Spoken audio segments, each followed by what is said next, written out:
বন্ধুরা, কথায় আছে নদীর এপার ভাঙে ওপার গড়ে। শুনেছ নিশ্চয়। সেই জন্য কোনো জিনিসকে ভয় পাবে না, কষ্ট অনুভব করবে না। আজকে যারা তোমাকে কষ্ট দিচ্ছে, একদিন বসে দেখবে তারা কষ্টে ভুগছে। সে তোমাকে ভেঙে ফেলেছে, ভেঙে দিয়েছে। পরে দেখবে তুমি গড়ে উঠছো আর তারা ভাঙছে। এটা আমি বলছি না, এটা প্রকৃতির নিয়ম। যারা ভাঙে তারা পরে ভেঙে যায়, আর যারা ভেঙে পড়ে যায় অন্যের ভাঙন ধরিয়ে দিয়ে, তারা একদিন গড়া শুরু করে। এটাই বাস্তব কথা।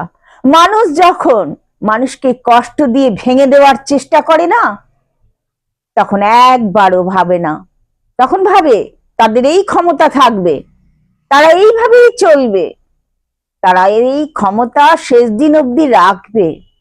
কিন্তু না, ওই উপরওয়ালা ঈশ্বর সব দেখছেন। তোমার কিচ্ছু করতে হবে না, তুমি শুধু শান্ত মনে নিজেকে স্থির রাখো আর চুপচাপ ঈশ্বরের নাম করতে থাকো।